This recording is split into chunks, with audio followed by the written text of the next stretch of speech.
Hi good morning all. ഇന്നത്തെ ക്ലാസ്സിൽ നമ്മൾ ഡിസ്കസ് ചെയ്യാൻ പോകുന്നത് ഡിഫറെൻറ്റ് ക്ലാസ്സസ് ഓഫ് ഓഡിറ്റ്സ് ആണ്. ഓഡിറ്റിൻ്റെ വ്യത്യസ്തമായിട്ടുള്ള ക്ലാസിഫിക്കേഷനാണ് നമ്മൾ ഇന്നത്തെ ക്ലാസ്സിൽ പറയുന്നത്. അപ്പോൾ നമ്മൾ നോക്കാം എങ്ങനെയൊക്കെയാണ് ഓഡിറ്റിനെ ക്ലാസിഫൈ ചെയ്തിട്ടുള്ളത് എന്നുള്ളത്. Audit may be classified into 5 categories. ഓഡിറ്റിനെ 5 കാറ്റഗറിയിൽ ക്ലാസിഫൈ ചെയ്തിട്ടുണ്ട്. 5 കാറ്റഗറിയിൽ ക്ലാസിഫൈ ചെയ്തിട്ടുണ്ട്. ഓരോ കാറ്റഗറിയിലും വ്യത്യസ്ത രീതിയിൽ ഓഡിറ്റിനെ ക്ലാസിഫൈ ചെയ്തിട്ടുണ്ട്. അതിൽ നമുക്ക് 5 മെയിൻ ഹെഡുകളാണുള്ളത്. മെയിൻ കാറ്റഗറി ആയിട്ട് തിരിച്ചിട്ടുണ്ട് ഓഡിറ്റിനെ. മനസ്സിലായോ പറഞ്ഞത്? അതായത് ഓരോ കാറ്റഗറിൻ്റെ ഉള്ളിലും ഓഡിറ്റിനെ വ്യത്യസ്ത രീതിയിൽ ക്ലാസിഫൈ ചെയ്തിട്ടുണ്ട്. അപ്പോൾ ക്ലാസിഫിക്കേഷന് വലിയൊരു സെക്ഷൻ തന്നെയാണ്. ഏതൊക്കെയാണ് 5 കാറ്റഗറി നമ്മൾ നോക്കാം. Audit on the basis of organisation structure of the business.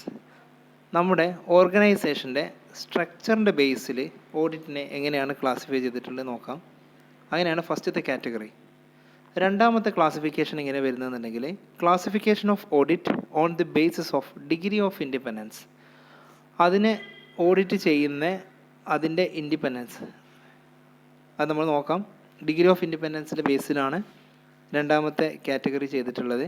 അതിൽ 2 ടൈപ്പ് വരുന്നുള്ളൂ, വളരെ സിമ്പിളാണ്. മൂന്നാമത്തെ ക്ലാസിഫിക്കേഷൻ വരുന്നത് classification of audit on the basis of conduct of audit. Audit നടത്തുന്ന രൂപത്തിൽ എങ്ങനെയാണ് വരുന്നത് അതിൻ്റെ ബേസിലാണ്, അതിൻ്റെ കാറ്റഗറിയിലാണ് എന്ത് ചെയ്യുക ഇതിനെ ക്ലാസിഫൈ ചെയ്തിട്ടുള്ളത്. നാലാമത്തെ ക്ലാസിഫിക്കേഷൻ എന്ന് പറഞ്ഞാൽ classification of audit four specific objective. Audit conduct ചെയ്യുന്നത് എന്തെങ്കിലും ഒരു സ്പെസിഫിക് ഒബ്ജക്റ്റീവ്സ് നേടിയെടുക്കാൻ വേണ്ടിയിട്ടാണെങ്കിൽ ആ ഒബ്ജക്റ്റീവ്സിൻ്റെ ബേസിലാണ് ഓഡിറ്റിനെ ക്ലാസിഫൈ ചെയ്തിട്ടുള്ളത്. അഞ്ചാമത്തത് ന്യൂ ജനറേഷൻ ഓഡിറ്റ്സ്. പുതിയ ടൈപ്പ് ഓഡിറ്റ്സുകൾ ഏതൊക്കെയാണെന്നുള്ളതാണ് അഞ്ചാമത്തെ കാറ്റഗറി. ഈ 5 സ്പെഷ്യൽ കാറ്റഗറീസ് വെച്ചിട്ടാണ് എൻ്റയർ ഓഡിറ്റിനെ ക്ലാസിഫൈ ചെയ്തിട്ടുള്ളത്. ഇനി ഇതിൻ്റെ ഓരോന്നിൻ്റെ അണ്ടറിലും വ്യത്യസ്ത രീതിയിൽ ഓഡിറ്റിനെ ക്ലാസിഫൈ ചെയ്തിട്ടുണ്ട്. അപ്പോൾ നമ്മൾ നോക്കാം. നമ്മൾ ആദ്യം ഇന്ന് ഡിസ്കസ് ചെയ്യാൻ പോകുന്നത് ഒന്നാമത്തെ പോയിൻ്റ് ആയിട്ടുള്ള audit on the basis of organisational structure of the business. ഓർഗനൈസേഷൻ്റെ സ്ട്രക്ചറിൻ്റെ ബേസിൽ ഓഡിറ്റിനെ എങ്ങനെയാണ് ക്ലാസിഫൈ ചെയ്ത് നോക്കാം. അതിൽ നിങ്ങൾ ഈ ഒരു ഡയഗ്രം കാണുന്നുണ്ടാവും. ആ ഡയഗ്രത്തിൻ്റെ ബേസിലാണ് സത്യത്തിൽ ഇതിനെ ക്ലാസിഫൈ ചെയ്തിട്ടുള്ളത്. മെയിനായിട്ട് 2 രീതിയിലാണ് ക്ലാസിഫൈ ചെയ്തിട്ടുള്ളത്. സ്റ്റാറ്റ്യൂട്ടറി ഓഡിറ്റ് എന്നും നോൺ സ്റ്റാറ്റ്യൂട്ടറി ഓഡിറ്റ് എന്നും പറയും. പിന്നെ ഒന്ന് ഗവൺമെൻറ് ഓഡിറ്റ് ഉണ്ട്. ഈ ഗവൺമെൻറ്റിൽ 2 രീതിയിൽ വരുന്നുണ്ട്. സ്റ്റാറ്റ്യൂട്ടറി ഗവൺമെൻറ് ഓഡിറ്റ് വരുന്നുണ്ട്, നോൺ സ്റ്റാറ്റ്യൂട്ടറി ഗവൺമെൻറ് ഓഡിറ്റും വരുന്നുണ്ട്. അത് വേറെ സെക്ഷനാണ്. നമ്മൾ വീണ്ടും പിന്നെ നമ്മൾ ഈ ഇന്നത്തെ എൻഡ് ഓഫ് ദി ആവുന്നതിന് മുന്നായിട്ട് നമ്മൾ ഡിസ്കസ് ചെയ്യും. നമ്മൾ ആദ്യം നോക്കാൻ പോകുന്നത് സ്റ്റാറ്റ്യൂട്ടറി അതേപോലെ നോൺ സ്റ്റാറ്റ്യൂട്ടറി ഓഡിറ്റ്. സ്റ്റാറ്റ്യൂട്ടറി എന്ന് പറഞ്ഞിട്ടുണ്ടെങ്കിൽ വളരെ സിമ്പിളാണ്. കമ്പൽസറി ആയിട്ട് കണ്ടക്ട് ചെയ്യേണ്ട ഓഡിറ്റിനെ പറഞ്ഞ പേരാണ് സ്റ്റാറ്റ്യൂട്ടറി ഓഡിറ്റ്. ഒരു കമ്പനി ഫോം ചെയ്യുന്ന സമയത്ത് അതിൻ്റെ ലോ പ്രകാരം അതിൻ്റെ നിയമപരമായിട്ടുള്ള ഡോക്യുമെൻറ്റ്സ് കാര്യങ്ങൾ പ്രിപ്പയർ ചെയ്യുമ്പോൾ അതിൽ വ്യക്തമായിട്ട് എഴുതിയിട്ടുണ്ടാവും ഈ കമ്പനി നിർബന്ധമായിട്ടും ഓരോ വർഷത്തിൽ ഓഡിറ്റിംഗ് കണ്ടക്ട് ചെയ്യണം. അങ്ങനെയുള്ള ഓഡിറ്റിംഗ് നടത്തുന്ന കമ്പനികളാണ് സ്റ്റാറ്റ്യൂട്ടറി ഓഡിറ്റ് എന്ന സെക്ഷനിൽ വരുന്നത്.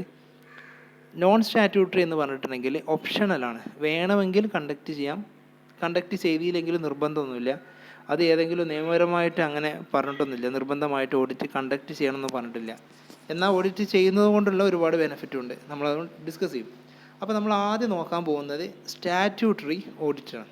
സ്റ്റാറ്റ്യൂട്ടറി ഓഡിറ്റ് എന്ന് പറഞ്ഞിട്ടുണ്ടെങ്കിൽ കമ്പൽസറി ആയിട്ട് ആസ് പെർ ദ ലോ പ്രകാരം കമ്പൽസറി ആയിട്ട് ഓഡിറ്റ് നടത്തേണ്ട സ്ഥാപനങ്ങളാണ്. അപ്പോൾ അത് ഏതൊക്കെയാണ് നോക്കാം. ഒന്നാമത്തത് അതിൽ വരുന്നതാണ് കമ്പനി ഓഡിറ്റ്. കമ്പനി ഓഡിറ്റ് ഏത് ടൈപ്പ് കമ്പനിയാണ് എല്ലാം നമ്മൾ ഡിസ്കസ് ചെയ്യും. പിന്നെ രണ്ടാമത്തത് ഓഡിറ്റ് ഓഫ് ദി ട്രസ്റ്റ്. ട്രസ്റ്റിൻ്റെ ഓഡിറ്റ്, ട്രസ്റ്റ് നിങ്ങൾ കേട്ടിട്ടുണ്ടാവും. മൂന്നാമത്തത് ഓഡിറ്റ് ഓഫ് അതർ ഇൻസ്റ്റിറ്റ്യൂഷൻസ്. നാലാമത്തത് ഓഡിറ്റ് ഓഫ് കോഓപ്പറേറ്റീവ് സൊസൈറ്റീസ്. ഈ 4 കാറ്റഗറിയിൽ വരുന്നതാണ് സ്റ്റാറ്റ്യൂട്ടറി ഓഡിറ്റിൽ വരുന്നത്. അതായത് കമ്പൽസറി ആയിട്ട് നടത്തണം. ഇനി നോൺ സ്റ്റാറ്റ്യൂട്ടറി ഉണ്ട്, ഓപ്ഷണലാണ്.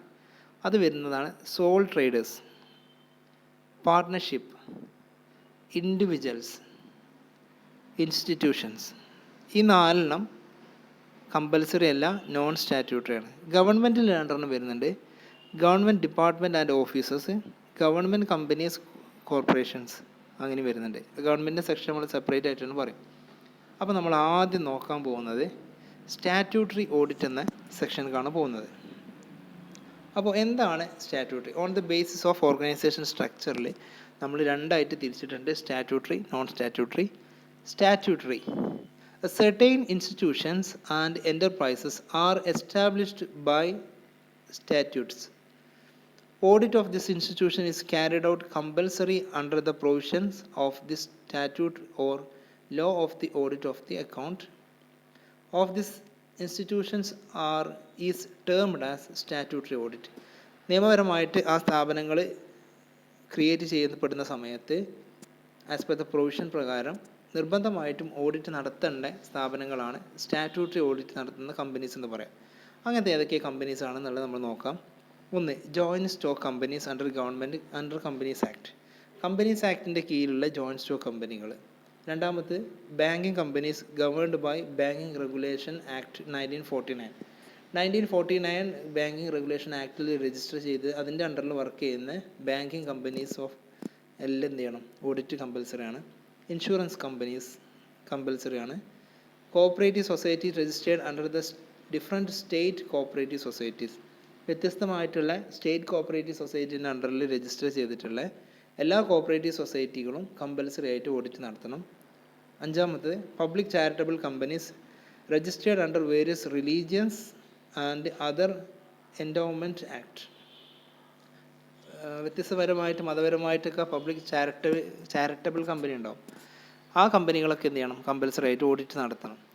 ഇതെല്ലാം ഓഡിറ്റ് പ്രിസ്ക്രൈബ് ചെയ്യുന്നത് എന്താണെന്നുണ്ടെങ്കിൽ ഓരോരുത്തരുടെ ആക്ട് പ്രകാരം, ഓരോ കമ്പനി ആക്റ്റും ബാങ്കിങ് ആക്റ്റും പ്രകാരമാണ് ഇവിടെ ഓഡിറ്റ് നടത്തുന്നത്. അതിൽ തന്നെ വ്യക്തമായിട്ട് ഡിഫൈൻ ചെയ്തിട്ടുണ്ടാവും ഓഡിറ്റിങ്ങിൻ്റെ നേച്ചർ, എന്തൊക്കെയാണ് ഓഡിറ്റർ ക്വാളിഫിക്കേഷൻസ്, എങ്ങനെയാണ് വെരിഫൈ ചെയ്യേണ്ടത്, ഓഡിറ്ററുടെ റൈറ്റ്സ് ആൻഡ് ഡ്യൂട്ടീസ്, എല്ലാ കാര്യങ്ങളും ആസ് പെർ ദ ലോ അവർ പറഞ്ഞിട്ടുണ്ടാവും. അതാണ് സ്റ്റാറ്റ്യൂട്ടറി ഓഡിറ്റ് എന്ന് പറഞ്ഞാൽ. ഇപ്പോൾ ഏകദേശം ഒരു ഐഡിയ കിട്ടിയെന്ന് വിചാരിക്കുന്നു. ഇനി നമ്മൾ നോക്കാൻ പോകുന്നത് ഫസ്റ്റ് സ്റ്റാറ്റ്യൂട്ടറിയിൽ ഒന്നാമത്തത് കമ്പനി ഓഡിറ്റ്. കമ്പനി ഓഡിറ്റ് എല്ലാവർക്കും അറിയാം. ഇന്ത്യൻ കമ്പനി ആക്ട് ഒരുപാട് പ്രാവശ്യം ഒരുപാട് അമെൻമെൻറ്റ്സ് വന്നിട്ടുണ്ട്.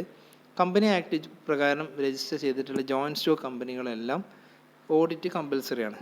ഇന്ത്യൻ കമ്പനീസ് ആക്ട് 1913 അതുപോലെ കമ്പനീസ് ആക്ട് 1956 പറയുന്ന പ്രകാരം ഓഡിറ്റ് കമ്പൽസറിയാണ് ജോയിൻറ്റ് സ്റ്റോക്ക് കമ്പനികൾക്ക്.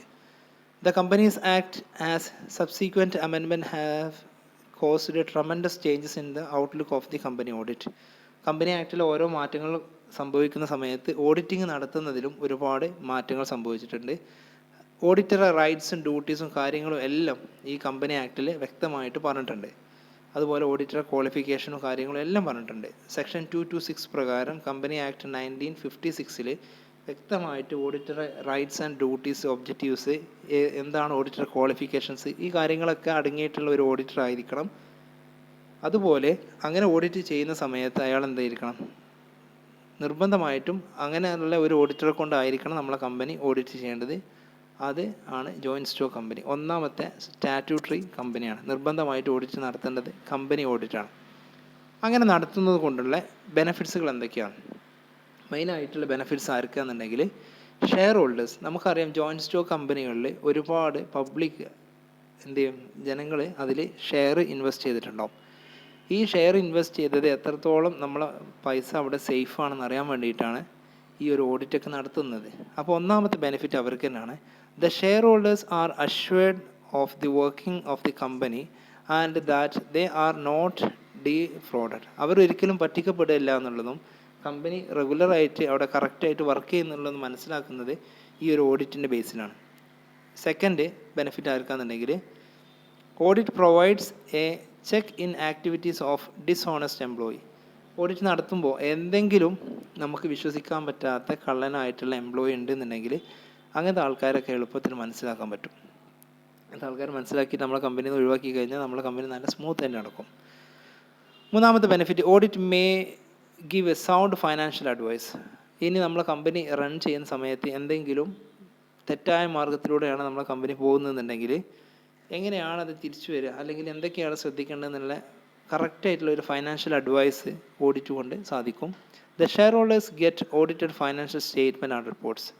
ഷെയർ ഹോൾഡേഴ്സിന് ഓഡിറ്റർ റിപ്പോർട്ട്, ഫൈനാൻഷ്യൽ സ്റ്റേറ്റ്മെൻറ്റും അതേപോലെ ഓഡിറ്റ് റിപ്പോർട്ടും ഷെയർ ഹോൾഡേഴ്സിന് കിട്ടും. അതുകൊണ്ട് തന്നെ ഇത്രയും കാര്യങ്ങൾക്ക് അയാൾക്ക് കിട്ടിക്കഴിഞ്ഞാൽ ഓട്ടോമാറ്റിക്കായി അയാൾക്ക് മനസ്സിലാക്കാൻ പറ്റും ആ കമ്പനി, ജോയിൻറ്റ് സ്റ്റോക്ക് കമ്പനി നല്ല രീതിയിലാണ് റൺ ചെയ്യുന്നത്.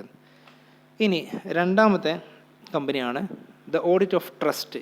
ട്രസ്റ്റ് എന്ന് പറഞ്ഞിട്ടുണ്ടെങ്കിൽ നമുക്ക് അറിയാൻ പറ്റും, നിങ്ങൾ ആ പേരിലൊക്കെ ഉണ്ടാവും, ഇൻസ്റ്റിറ്റ്യൂഷൻസ് ആണ്. അല്ലെങ്കിൽ വിഡോ മൈനേഴ്സ്, അവരെ കീഴിൽ ഒരു എന്താ പറയുക, വിധവ ആയിട്ടുള്ള സ്ത്രീകൾ അല്ലെങ്കിൽ മൈനറായിട്ടുള്ള 18 വയസ്സ് തികയാത്ത കുട്ടികളെ, അവരെ പാരൻസിന് വലിയ സ്വത്ത് കാര്യങ്ങളുണ്ടായിരുന്നു. ആ സമയത്ത് ഈ സ്വത്ത് കാര്യങ്ങൾ, ബിസിനസ്സൊക്കെ നോക്കാൻ വേണ്ടിയിട്ട് കോടതി ചില സമയത്ത് എന്ത് ചെയ്യും, ഒരു ട്രസ്റ്റ് ആയിട്ട് രൂപീകരിച്ചിട്ട് ട്രസ്റ്റിനെ ഏൽപ്പിക്കാൻ പറയും. അത് നടത്തുന്ന ആൾക്കാരുടെ പേരാണ്, അതായത് ആ സ്ഥാപനം നടത്തിക്കൊണ്ട് പോകുന്ന ആൾക്കാരുടെ പേരാണ് ട്രസ്റ്റീസ്. ഓക്കെ, അവരെല്ലാ പ്രോപ്പർട്ടിയും കാര്യങ്ങളൊക്കെ മെയിൻറ്റെയിൻ ചെയ്ത് അവർ കൊണ്ടുപോകും. അങ്ങനെ കൊണ്ടുപോയി കഴിഞ്ഞാൽ ട്രസ്റ്റ് ക്രിയേറ്റ് ചെയ്യുന്നത് ട്രസ്റ്റ് ഡീഡ് എന്നുള്ള, അതായത് പാർട്ണർഷിപ്പ് ക്രിയേറ്റ് ചെയ്യുമ്പോൾ നമ്മളൊരു പാർട്ണർഷിപ്പ് എഗ്രിമെൻറ്റ് വെക്കില്ല, അതിന് പറഞ്ഞ പേരാണ് പാർട്ണർഷിപ്പ് ഡീഡ്. അതുപോലെ ട്രസ്റ്റ് ക്രിയേറ്റ് ചെയ്യുന്നത് ട്രസ്റ്റ് ഡീഡിൻ്റെ ബേസിലാണ്. അങ്ങനെ ട്രസ്റ്റ് ആയിട്ടുള്ള കമ്പനികൾ ഓഡിറ്റ് കമ്പൽസറിയാണ്. അങ്ങനെ കമ്പൽസറി ആയതുകൊണ്ടുള്ള ബെനിഫിറ്റ് എന്താണെന്നുണ്ടെങ്കിൽ, advantages derive from audit of trust account. ആ ട്രസ്റ്റ് അക്കൗണ്ടിൻ്റെ ബെനിഫിറ്റുകൾ എന്തൊക്കെയാണെന്നുണ്ടെങ്കിൽ, the audit trust accounts by qualified auditor under statute has now assured the beneficiaries that they will no more defaulted. അതായത് അവരെ പറ്റിക്കപ്പെടുന്നില്ല, യഥാർത്ഥ രൂപത്തിലുള്ള പൈസ അവർക്ക് കിട്ടുന്നുണ്ട് എന്നുള്ളത് ആ ട്രസ്റ്റിലെ ഓരോ മെമ്പേഴ്സിനും മനസ്സിലാവും. അതുപോലെ the trust account are properly maintained, ട്രസ്റ്റിൻ്റെ അക്കൗണ്ട് പ്രോപ്പറായിട്ട് മെയിൻറ്റെയിൻ ചെയ്തിട്ടുണ്ടാവും. മൂന്നാമത്തെ, it will also benefits the trustee. Trustee എന്ന് പറഞ്ഞാൽ പറഞ്ഞു അത് കൊണ്ട് നടക്കുന്ന ആൾക്കാരാണ്. That there will be no necessary criticism against them. അവരത് കണ്ടക്ട് ചെയ്ത് അവരത് കൊണ്ടു നടക്കുന്ന സമയത്ത് അവർക്ക് എതിരായിട്ട് ആർഗ്യുമെൻറ്റ്സ് ഒന്നും വരാനുള്ള സാധ്യതയില്ല. അവരെ കറക്റ്റായിട്ട് നടത്തുന്നുണ്ട്, അവർ ചെയ്യുന്ന വർക്ക് 100% സത്യസന്ധമായിട്ടാണ് നടക്കുന്നത് എന്ന് മനസ്സിലാക്കാൻ ഈ ഒരു ട്രസ്റ്റ് ഓഡിറ്റ് കൊണ്ട് സാധിക്കും. അതുകൊണ്ട് ട്രസ്റ്റ് ഓഡിറ്റ് കമ്പൽസറിയാണ്. ഓക്കെ, ഇനി മൂന്നാമത്തെ കാറ്റഗറിയാണ് സ്റ്റാറ്റ്യൂട്ടറി ഓഡിറ്റിന് മൂന്നാമത്തെ കാറ്റഗറിയാണ് the audit of institutions, other institutions. Statutory ഓഡിറ്റിന് മൂന്നാമത്തെ, അതായത് സെർട്ടൻ കോപ്പറേറ്റീവ് ബോഡീസ് ഉണ്ട്, ചില ഇൻസ്റ്റിറ്റ്യൂഷൻസ് ഉണ്ട്, അതിന് പേര് കേട്ടാൽ തന്നെ നിങ്ങൾക്ക് മനസ്സിലാവും, നിർബന്ധമായിട്ട് ഓഡിറ്റ് കണ്ടക്ട് ചെയ്യപ്പെടേണ്ട സ്ഥാപനങ്ങളാണ്. അതിൽ വരുന്നതാണ് ബാങ്കുകൾ, insurance companies, RBI reserve bank of India,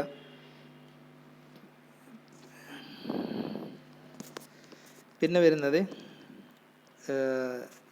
industrial finance corporation, IFC, KSRTC, ഇതുപോലത്തെ ബോഡീസ് പബ്ലിക്കിൻ്റെ പൈസ ഉപയോഗിച്ചുകൊണ്ട് കണ്ടക്ട് ചെയ്യപ്പെടുന്ന ബോഡീസാണ്.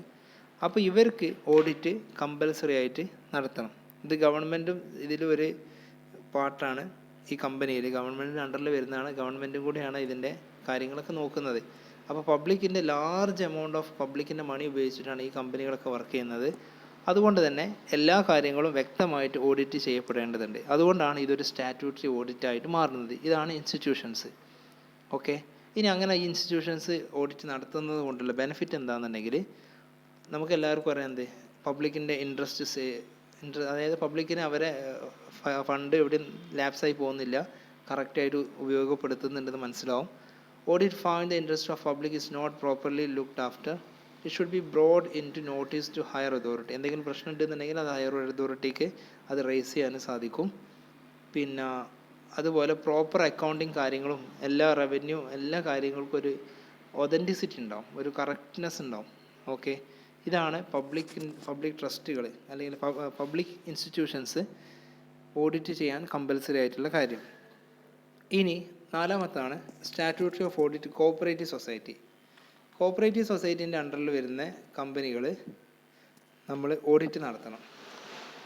അപ്പോൾ അത് എങ്ങനെ ഓഡിറ്റ് നടത്തുകയെന്നുണ്ടെങ്കിൽ, നമുക്കറിയാം കേരള കോപ്പറേറ്റീവ് സൊസൈറ്റീസ് ആക്ട് 1969 പ്രകാരമാണ് കേരളത്തിലുള്ള എല്ലാ കോപ്പറേറ്റീവ് സൊസൈറ്റീസും രജിസ്റ്റർ ചെയ്തിട്ടുള്ളത്. കോപ്പറേറ്റീവ് സൊസൈറ്റി ആക്ട് വന്നിട്ടുള്ളത് 1912 കേരള കോപ്പറേറ്റീവ് സൊസൈറ്റി ആക്ടാണ് 1969 വന്നിട്ടുള്ളത്. ഏതാണെങ്കിലും ഈ രണ്ട് രൂപത്തിലും രജിസ്റ്റർ ചെയ്തിട്ടുള്ള, ഈ രണ്ട് ആക്ടിൻ്റെ കീഴിലും രജിസ്റ്റർ ചെയ്തിട്ടുള്ള എല്ലാ കോപ്പറേറ്റീവ് സൊസൈറ്റികളും കമ്പൽസറി ആയിട്ട് ഓഡിറ്റ് കണ്ടക്ട് ചെയ്തിരിക്കണം.